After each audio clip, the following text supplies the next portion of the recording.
Good. Yeah. Hey, everybody. Here we are with the latest episode of Picklebilly Presents.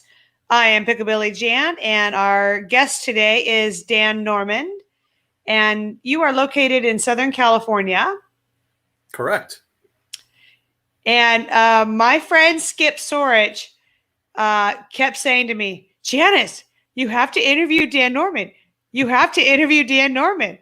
And so it's like, yes, Skip, thank you so much for the recommendation. And so I'm so delighted that we could arrange this time because you are a busy man. Yeah. No, that's great. Yeah, Skip's a really, really good friend, and I consider him to be my older brother, and make sure you mention that to him. So The older brother. correct. We're probably brothers from separate mothers, but it's amazing where we met and how we just our friendship is just blossomed in a very short period of time. So it's very cool. Yeah, he just is he loves pickleball so much. Yeah. Mm-hmm. Every Very passionate about it, right? Very passionate. And I think you find that a lot, Janice, and with a lot of people, I mean, including the things that you're doing, trying to connect people up with places to stay so they can travel around the country and, participate in tournaments and just, it's such a cool community. Just love it. Yeah. Well, I've been in it for about 5 years. So how long have you been involved in the pickleball world? I just passed my 2-year anniversary. 2? Just 2 years. Yes. That's it. And it's so funny because in preparation for this interview, I started writing things down of what I've actually accomplished within the pickleball community in this short period of time. And never mind, throw in, just an old-fashioned pandemic in the middle of all of this. And it's just been totally just mind-boggling. My wife just keeps shaking her head and says, my gosh, where are you going with this thing? No way, Dan. July 8th. I was thought you were going to say 10 years. No. It might seem so. Listen, I took to pickleball like a fish takes to water. It really is just one of those things that when I saw, I said, my God, why did it take me till I was 60 years old to just discover this? And it just wasn't even part of my life until my neighbor's wife and husband came here to visit on vacation from Kansas, of all places. Isowannabe, Kansas. That's the real. I was born in Kansas. Do you know where Isowannabe is? Oh no. Yeah, it's a joke. It's a real name of a town. Too, but no, that's the name of the town, Isowannabe. Oh boy, it's like Isowannabe someplace else or something. Yeah, exactly. Oh yeah. But they're both physicians, and she had retired, and he's still a practicing physician in many of the sort of what they call critical access hospitals in Kansas and surrounding states. And they came here to visit and said, you wouldn't happen to know if there's any pickleball courts around? And I kind of looked at them and just, of course, pulled out my smartphone and just typed in pickleball Temecula. And lo and behold, there were 2 locations that had lined pickleball courts available. And they had stuff. And I said, okay, well, let's go give it a go. So you're saying you didn't even know that you had it in your community? Didn't even know. Absolutely. Didn't even know. Then up to 2 years ago, maybe it was probably May of 2019. I didn't start really playing until like around the 4th of July of 2019. Okay, and now you're teaching. I'm a certified IPTPA instructor. That is correct. Yeah. I formed the SoCal Pickleball Academy, which is the design of SoCal Pickleball Academy is really to be a coaching co-op, where we match coaches up with people that are very interested in getting and improving their game, whether that be through sort of beginner clinics, school clinics, or it be private lessons where, people are coming from other sports with high athletic skill and intelligence and want to just say, hey, I see an opportunity here for me to be potentially another pro athlete. Well, we can set them up, and we've got courts where we can reserve that are private, that are in just in perfect location for Southern California for people to meet and to do these lessons. So it's. So you're saying you have a whole consortium of coaches, and then so they're available. And then when someone would like a lesson or certain things, then you can pair them up. Maybe the coaches give you their schedule so you know when they're available. That's correct. And Yeah. And we're building that consortium, right? So, and yeah, it's mainly going to be a local Southern California. So really we're talking from LA to San Diego, which is about a 2-hour drive, and then maybe 2 hours east as well. The location we have is fairly centrally located in Escondido, California. yeah. And we've got a great partnership that we've set up with with what is now a Hyatt vacation location. And Oh, yeah, and I'll segue that into one of the other things that we did, which is to help design and manage the building of some new courts there, which they didn't even have prior to us coming into the picture. So, oh, yeah, very so good. Yeah, and they're probably very happy because now they're way more popular and getting more people wanting to stay at their hotel, correct. Yeah, like riding the wave of the current interest, which is great. it is really great, Janice. Definitely. Yeah. Yeah, And, yeah. and also, there was a local club that put in 2 pickleball courts. I went over to check it out. And really, these clubs do need the help of people who know what they're doing, because their nets were like a little bit flimsy. And I said, I can just look at these. I can, have you checked the measurements? It's supposed to be a certain measurement in the middle, and they hadn't. So I'm glad to see that you were helping out the Hyatt, and probably the placement of it, the colors of the court, the Oh yeah, yeah. They're all built, and frankly, you know, my whole thing with pickleball and pickleball courts is it's all about the player experience. You Mhm. have all the other stuff around it, the location, which can be great, the environment, which is great. But when you're a pickleball player and you step on the courts, you want to Mhm. have a good experience. You want the nets to be appropriate, the right size. If they're not, I don't know about you, but in my pickleball world, when I play with temporary nets, I kind of struggle with that a little bit because we all know Yeah, temporary nets don't play like permanent nets. But all right, yeah, so we get there. But and then balls, when they run over from court to court and it's constantly happening and your play is yeah, interrupted, you're replaying points. I mean, all of those things yeah. affect the player experience. So when we design these courts, we design them, number one, for as near perfect a player experience as can possibly be. Oh, So do tell details, please. yeah. Okay. So one Yeah, of the things details. that we did is this was a tennis court conversion, and we were lucky enough to have a pure rectangular sort of pad to work with. So we had 60 feet by 120 feet with no angled corners, as most tennis courts have. And so we were able to set up the design so that we had 10 feet between each court in the middle.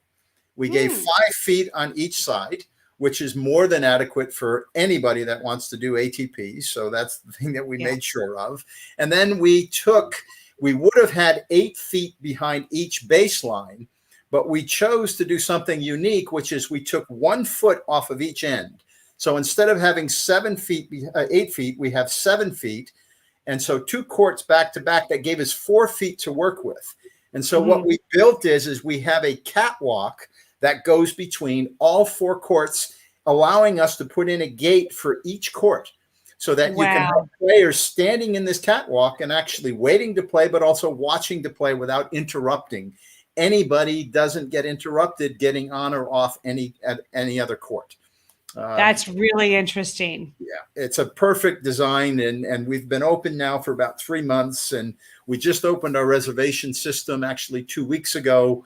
But up to this point, I've brought in a lot of different high-level players to sort of give their opinion of it, and frankly, we've Yeah. been met with just great reviews. So everybody's saying great design. And a very simple thing, Janice, is Mhm. the reason we went with 10 feet in the middle versus maybe going a little bit less is it gave us the ability. We put a 15-foot fence between each court and on each end. So sort of bifurcating that 10 feet, and that 15-foot fence lengthwise Yeah. prevents virtually 90% of balls from crossing over from court to court. Yeah. So Lovely. yeah, Lovely. you're Yeah. getting there. You pay for 2 hours worth of, and we have a pay to play model because it is a resort location, but we have a pay to play model. And you go there for 2 hours, you're going to play pickleball for 2 hours with rare interruptions in the play. And, Yeah. and But don't that's you kind of like it though? Like when you can tell you're going to lose the point and all of a sudden the ball comes on, you're like, oh, thank you. Good try. sorry, I can't go with you on that one. I'm just kidding. I know, but I hear what you're Yeah. saying. Yeah, there are Yeah. timely ball-ons that happen. Yeah, yeah, Yeah, that's lovely. So yeah, this may be a stupid question, but I'm going to ask it anyway. yeah. How do people put their paddles? Where do they put them to? Since you have people walking in the middle, and do you have like a lineup system Yeah, or? no, we don't do open play here. Like I told you, this is a reservation Oh, only facility. Yeah, so it's oh, mainly designed for clinics for instructors, but also for instructors to do private lessons. It's also available for guests that are staying at the facility, but they still have to make a reservation. They can't yeah, just walk on. So yeah, we haven't gotten to the point yet where we have open play. Now we have a yeah, group that of 4-5-5-0 players that get together every Sunday morning and we play for 3 hours. And we'll have yeah, anywhere from 12 to 16 players, and we always do a rotation. But yeah, again, it's pay to play, so we don't want anybody paying and sitting. So when you pay to yeah, play, you want to come and play. And so playing for 2 straight hours versus going to an open play and putting paddles and waiting for the next game, it's a whole different experience, right? And there's nothing yeah, wrong with that. It's just that's yeah, not what yeah, these were designed for. These are yeah, premium sports that get a premium pay to play. So, yeah, a lot of players say, well, why should I pay for pickleball? Well, you're right. You can go places and not play, right? But in a same 2-hour time span, you might get an hour's worth of pickleball, where with yeah, us, you pay, let's say for 4 people, yeah. literally 4 people Yeah. can pay $5 each and have a court for themselves for two That's it. hours. I thought you That's were going it. to say some outrageous amount. No, it's $12 per hour, so it's $24 for 2 hours. That would be $6 per person, Oh right? my For God. two Yeah. hours of play. It's a Yeah. steal. And Yeah. especially when you get the courts that you're uninterrupted, beautiful environment, just Yeah. gorgeous. You, you know, Yeah. Yeah. we, Yeah. again, we pickleball Yeah. players aren't used to necessarily paying. However, Yeah. more and more places are, and people are willing to pay it for a premium pickleball experience. And that's Yeah. what we're trying to do. And Yeah. yeah, it's the former Lawrence Welk Resort in Escondido. Oh, So okay. yeah, Oh, the Welk okay. Resort. What Yeah, do you they mean were the just former purchased. Lawrence Welk Resort? Do they? I've stayed there at the Lawrence Welk I'm Resort. sure you have. Yeah, it's a beautiful location, and they And are were you just saying purchased by you Marriott. took over their court, their tennis court? One of their tennis courts. That's correct. They have Oh, two of how them, I believe. nice. Oh, that's Yeah. a beautiful area. It is, yeah. We're Yeah. going Yeah. to take over the next one here shortly once we get show them a little bit more revenue. So Yeah. that's all it's going to take. We've got some plans to do some beautiful shading, some great, Yeah. stay and play sort of packages. They really have a unique benefit simply because they have a lot of people there. You can do, if you're already an owner there, because it's a timeshare resort. If you're Yeah. already an owner there at the Welk, then you can get a day pass anytime if you're in Southern California and go. You can play pickleball. You can go to the pool. You can go to the workout room. You can take a shower. I mean, you can Yeah. go have lunch. You can come back and play more. So it's just it's fantastic. I actually am giving lessons to Lawrence Welk's grandson, Johnny Frederick. He was the Oh, former owner who just sold to Marriott. So it's all right. that's kind of my connection over there. John's a good friend. We played some soccer together before I decided to give that sport up. But yeah, so it's Yeah. excellent. Excellent. Mhm. So now I know you are. So are you connected with Dave Weinbach? I know I've heard his name, but it seems like you have some upcoming clinics coming up. Are you participating in that? Are you an instructor as well? Well, Dave, obviously, he does his own clinics. And what I've done there's Temecula is kind of a little hotbed of, I would call it pickleball royalty here. I mean, Christine McGrath used to, in fact, I think she still lives here. She may have just moved. But a lot of people that come to Southern California come and stay in Temecula with various pickleball people. We have a very large pickleball community here.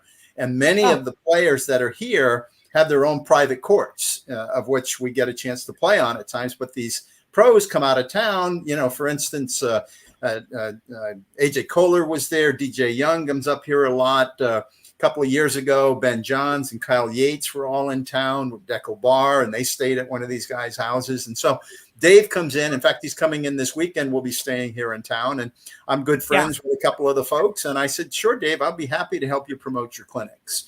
And it's a win-win for me because I'm promoting the clinic, plus I'm also promoting the location. And, so he gets what he needs, and I get what I'm looking to do as well for the resort to build awareness for where the courts are. So, I've become Dave's sort of Weinbach slave in terms of his clinic. And I say that in the nicest kind of way. Yes, I know. He's a great slave driver. He is a go-getter. You're a happy slave. You're a happy slave. I'm well fed. I'm well fed. No, it's very good. Okay, so all right. So in your little 2 years of pickleball, you have also started this company called Aromox. Correct. Yeah. Which I had before pickleball, by the way. Yeah. Okay, you had it before pickleball, but it pertains to pickleball? No. It actually was started. I come out of the medical device world, so I spent 30 years in critical care medicine with, helping people stay out. I'm a respiratory therapist by background training. So I spent a lot of time in intensive care units and working with, large companies like GE Healthcare and helping market and develop new products for essentially critical care medicine.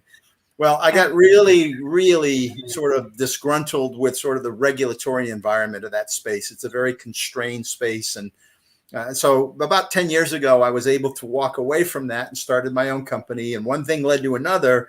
Aromox was started as about my fifth company after leaving GE Healthcare. And Aromox is something, what we did is, and what we do is we develop delivery systems for natural products. So these are non-FDA regulated products. These are products that are used, for instance, in fact, I had one of these things. I'll show you one of our inventions. So I'm going to put this on my face. And one of the things that we did, this is a aromatherapy device that allows you to essentially put aromatherapy near your nose and control what you want to breathe utilizing this delivery system. It's a very simple thing. It comes off. It can go onto headphones. You can do a lot of different things. You can put in different scents. So that's what we did with Aromox and are doing. Well, so I have to say, as far as with aromatherapy, my sister-in-law gave me this lavender that is for help sleeping. Yes. And then we just will put a little bit like right here, and it really does. It's very relaxing, very soothing. So, so how would that work then? So you would decide if, because, aromatherapy is pretty big now. It's as far as how it can affect your, and so this way you've got it with you for extended period. Is that correct? Yeah, this was developed just before COVID hit, right? And now when people have to wear masks, this becomes a lot more challenging with a mask, right? Because this is going to be on outside the mask. So we're actually transitioning and actually pivoting to a delivery system that can work with masks. And we've actually developed mask scent patches and things of that nature. So that's kind of, I got into that because I was starting to read the science and the evidence. And while aromatherapies have been around for thousands of years, the delivery systems are still virtually the same archaic systems they use. You put a drop here, maybe put a drop on a piece of cotton, put that under your nose, or put a cloth and get that. So I started developing systems that would allow you to more precisely control the amount of aromatherapy you're getting. So anyway, let me transition. And you know what everyone's thinking? You know what everyone's thinking? You know what I'm going to say? Yeah, go ahead. Is what's the aromatherapy that's going to get me to be a better pickleball player? Bear with me just a second. I knew you knew this was coming. Yes, I did. I think I have. I'm thinking it will be something invigorating, like, let me guess, peppermint, maybe, or eucalyptus. Absolutely. So one of the things, Janice, that I did is I have these things. They're called scent patches. They're called athletic scent pouches, and you can see this one here is Calm.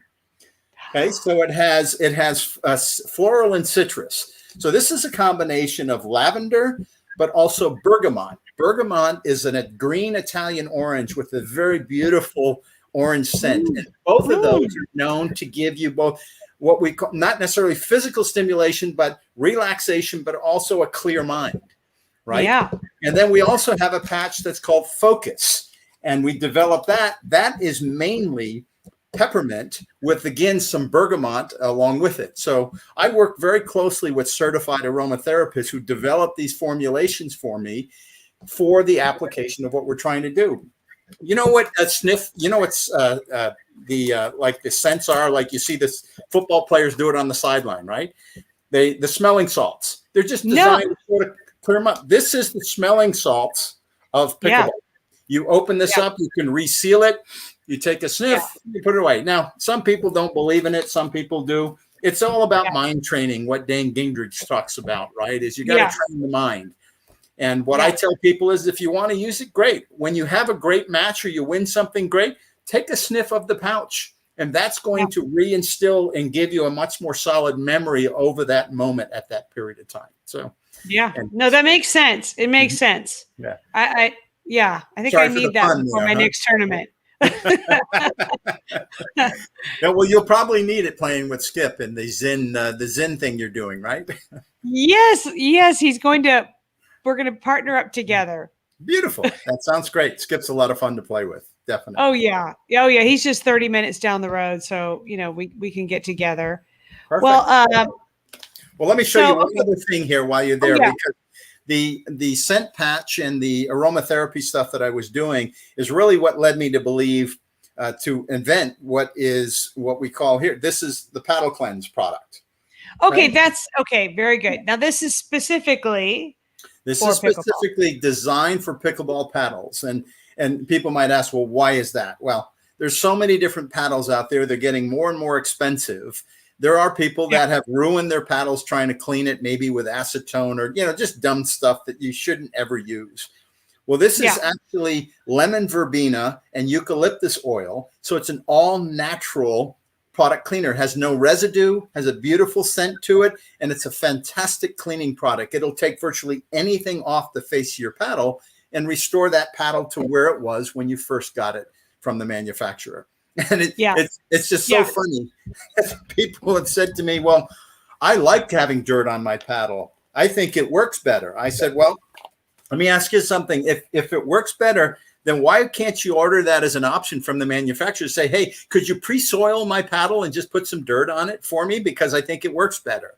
And anyway, that's a silly. If I take this is my old paddle. Actually, I have a different one. I do like the Selkirk Invicta, but but it's my old paddle. Yeah, so probably this has been in my bag. I mean, I definitely keep a cover on it, most of the time. But you can see there's little tiny grains of stuff in there.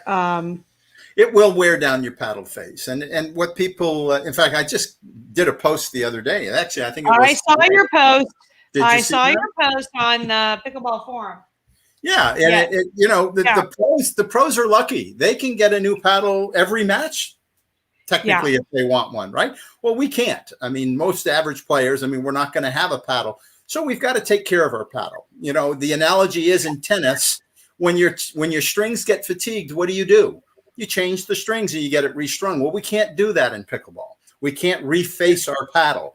So if we take care of it and keep it clean, it's going to give us much longer time of, more importantly, consistent performance, which is all we want.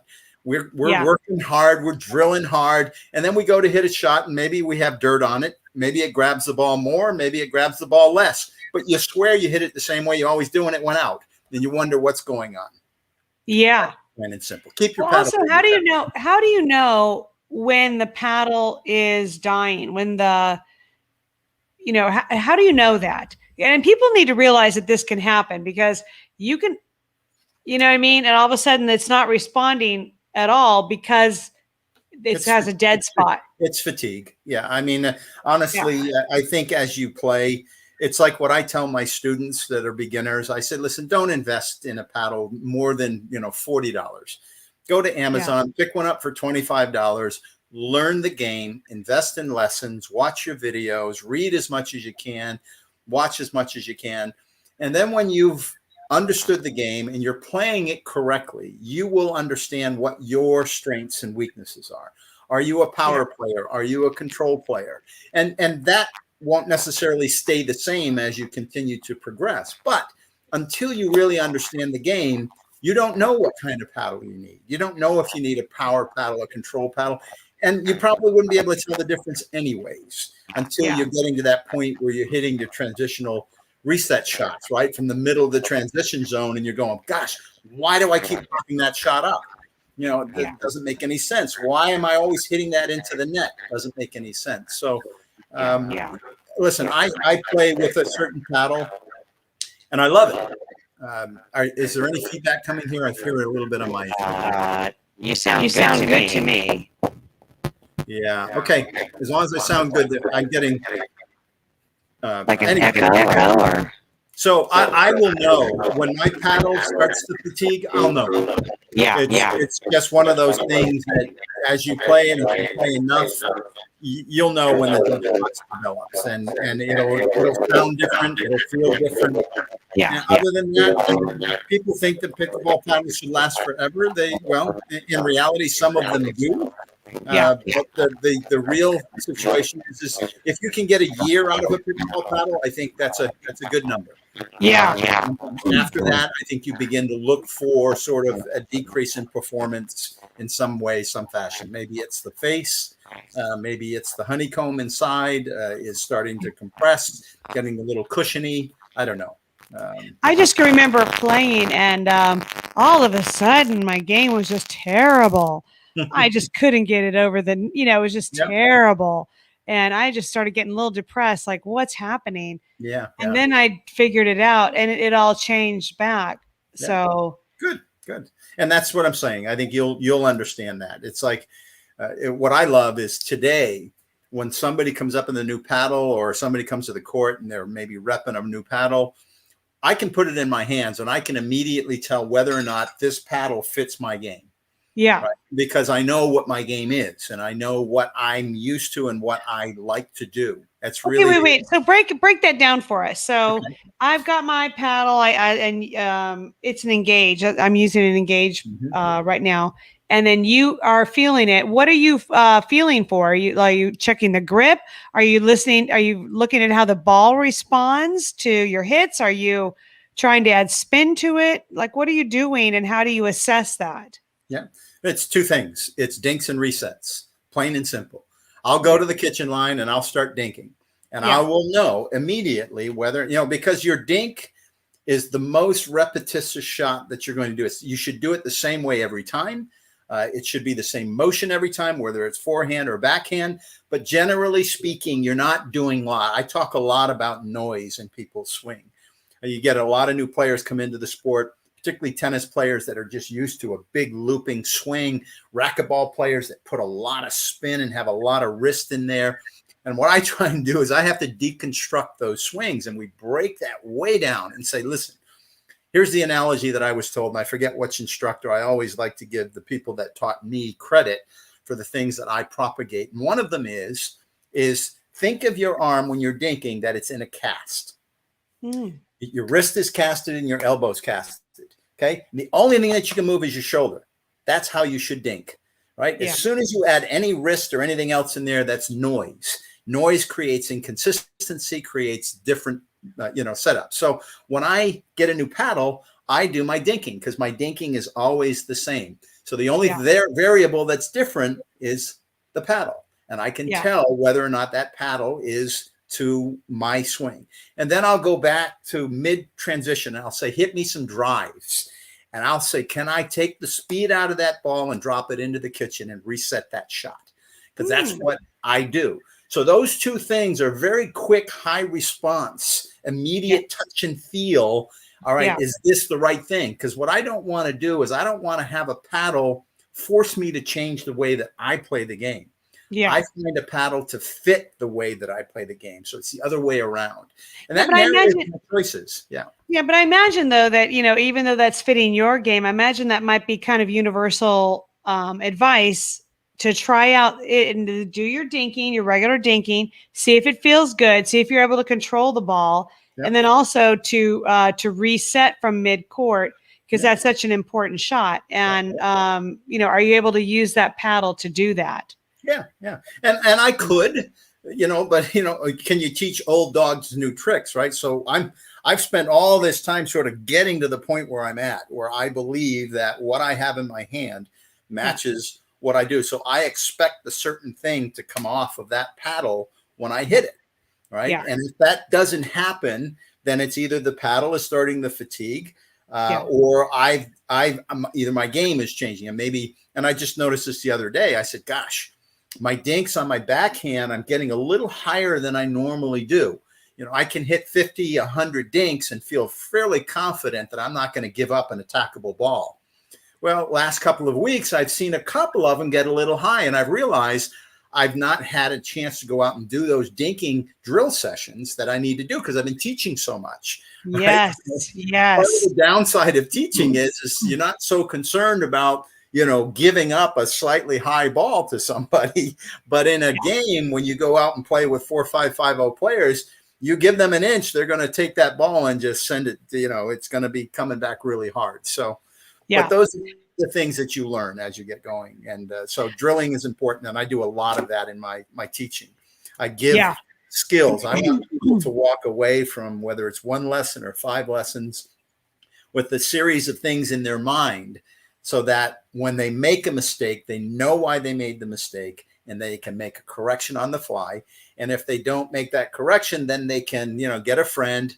And I teach 2-person drills because it's so hard to get 4 people to drill. Yeah. Just 2 people, get one other person to drill with you. And I'll give you those drill sessions that are going to work on all of those things that you need to be really consistent at that require repetition. Yeah. And, it's so important. Yeah, and it's interesting sometimes, like I was warming up this morning and I was doing drops from the back line and my opponent kept drilling them at me.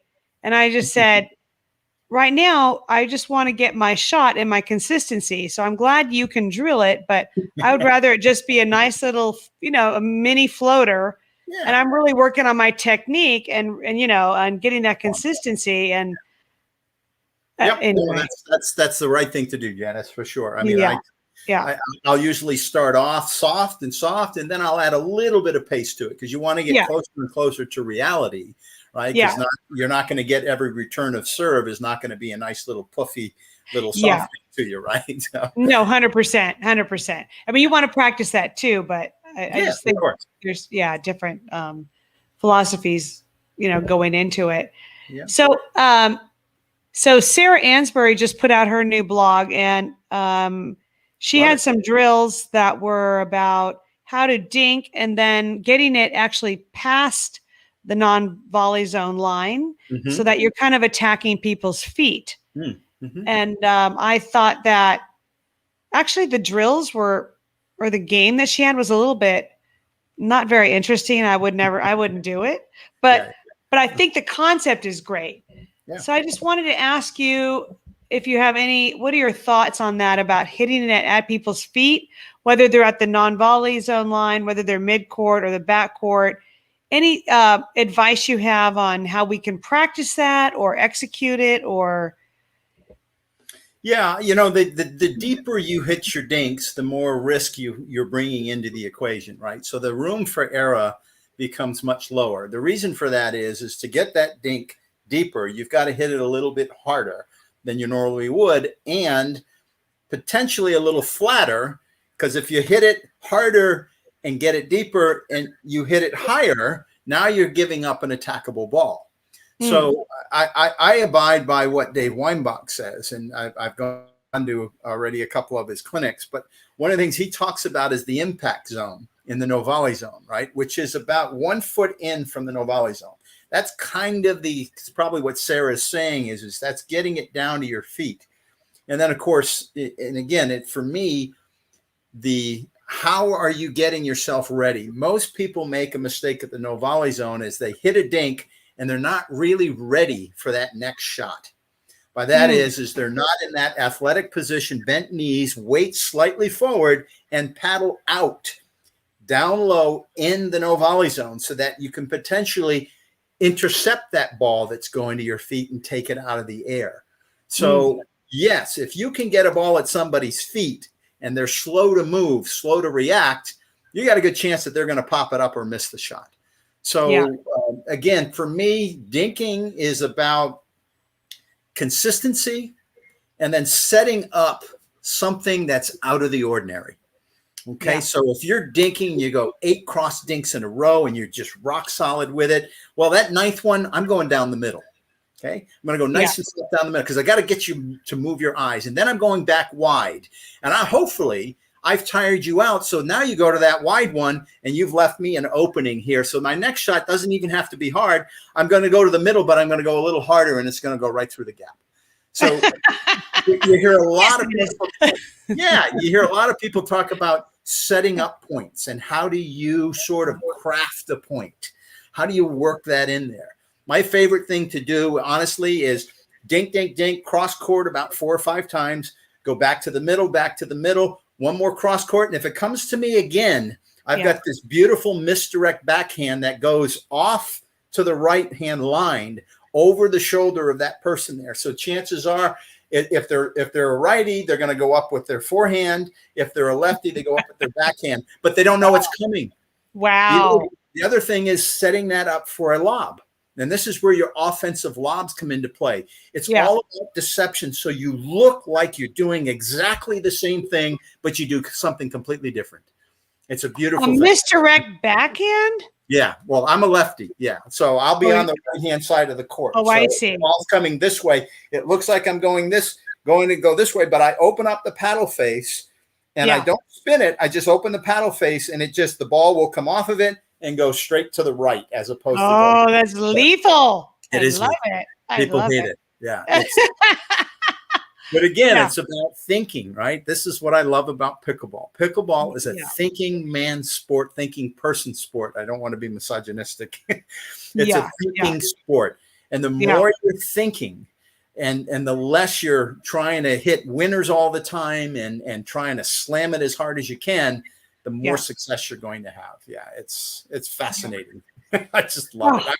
I've played competitive sports all my life, and I've just never been more fascinated by this sport. It's just incredible. That is amazing. It is. That's amazing to hear. And there's a lot of people who feel like that, who have had a lot of experience in a lot of other sports, who are just coming to pickleball and it's their new favorite. Whereas for me, I never played sports. Okay. And then when I heard about pickleball, good for like you. Most people, who plays pickleball? Like, who wants to play pickleball? Not me. I'm not going to play pickleball. Well, it kind of sounds like something I might enjoy, but what's pickleball, right? Well, it just sounds silly. It sounds silly, but no, it's just, yeah. Hey, let me tell you one more thing that I developed here and as part of the coaching. Again, part of my responsibilities in my real world life, I'll call it real world, is really developing talent. So, whether any manager, any sort of senior person, you're only as good as the people that you hire, and you're only as good as how well you develop them and give them opportunities to grow. So one of the things that I always found, and I still get it to this day, is, well, what level do you think I'm at? And then I'll ask the question back, and as any good person would, is you'd say, well, what's your interest in knowing what level you're at? And the answer you get to that question tells you a lot about sort of the motivations. Wait, let's try that. Okay, let's try it right now. Yeah. So Janice, I understand that you want to know maybe what your rating is in pickleball. Why is that important to you? Well, because I always want to keep improving. And if you told me that indeed I am a 4.0, that would make me feel like I have, like you're legitimizing my progress because I've been working really hard.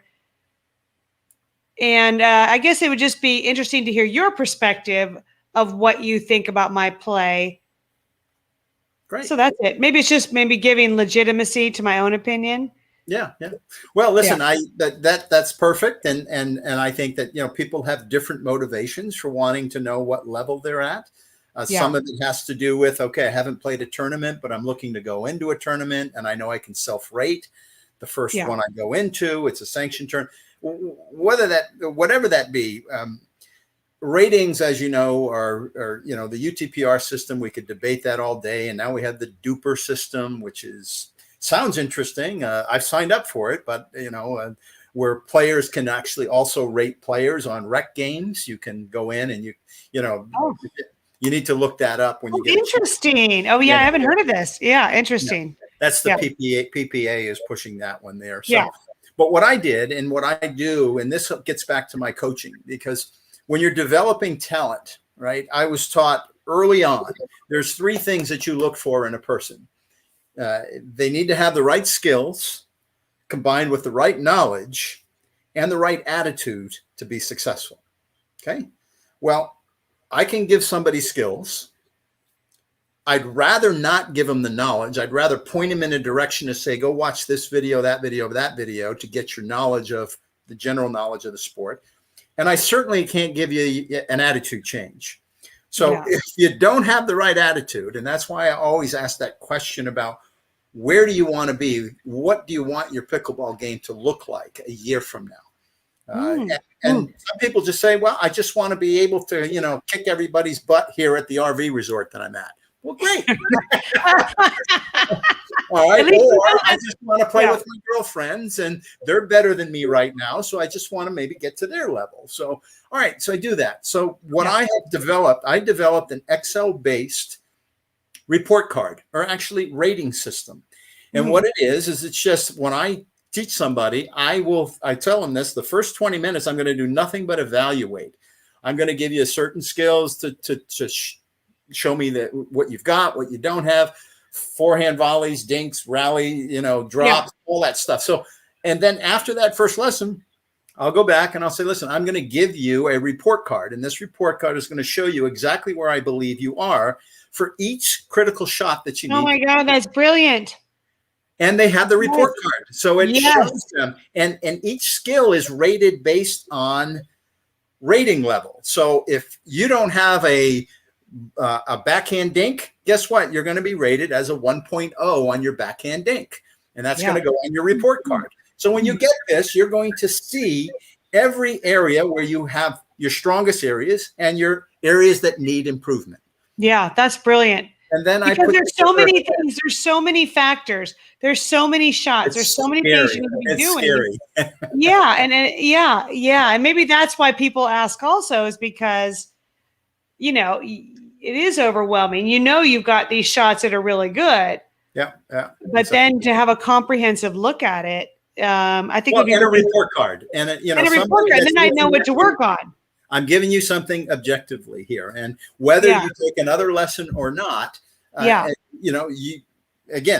run this by other people. They've looked at it and say, okay, I think that makes sense. Now, at the end, when I rate all these various things, I also throw in what's their knowledge of the rules. Do they understand the importance of the no volley zone? Do they know doubles strategies?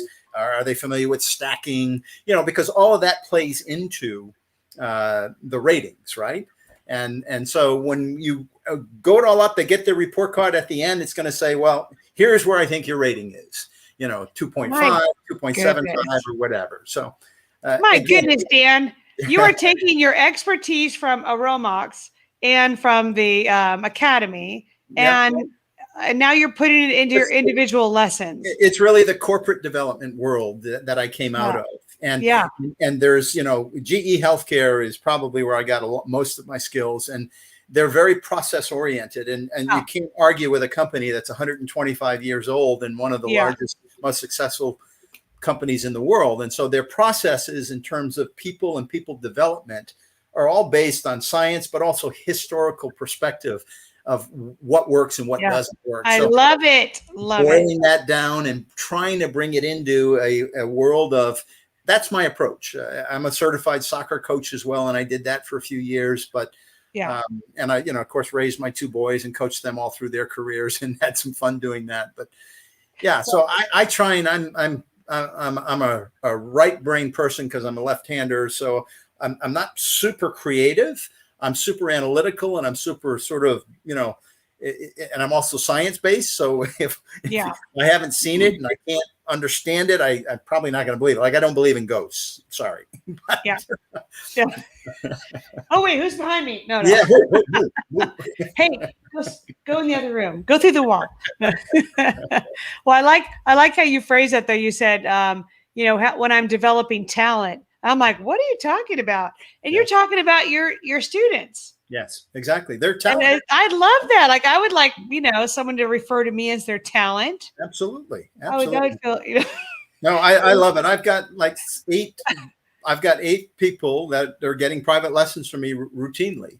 Yes. And I say to them, I said, listen, at some point in time, you're going to need that. You won't need necessarily that where we're at right now. But in reality, Janice, which is really interesting, is that many of these people have gotten to the point where they've got all the basic shots. Now they can improve in a lot of areas, and we work that. So we constantly come into a new lesson with saying that, okay, listen, your backhand drop, is not where it needs to be. So I'm just going to hit you 150, 200 balls, and we're going to do that until you're crying. And they say, let's go. That's what I need. So that's the beauty of having that report card is it's not me making stuff up. It's them. They see it. And I'll take video once in a while as well, and just do sort of some comparisons between that. But that's not a big part of what I do. That takes a lot of time, and But it's all good. Are you kind of standardizing that then? Since you said you have your consortium of coaches, is it kind of standardized so that if I wanted to work with one of your other coaches, would it be a similar type program? Yeah, that's something we're going to integrate in. We're trying to do that. I mean, coaches are like pickleball players, right? There's many different ways to. Oh my gosh. Yes. Right? And so I don't want to, and of course their experiences are just as important to how they present themselves as my experiences are to me. So all I do is I will share some things that I do. And if they want to pull some things out of that, that's great. I mean, but they're essentially their own person.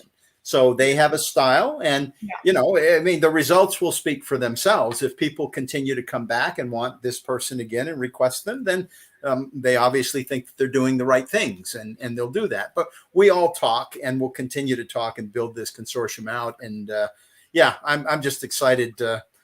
The future of pickleball, I think, is amazing, and I hope that I can have a positive role in that, and people can, get to where they want to be and enjoy the game more through me in some fashion.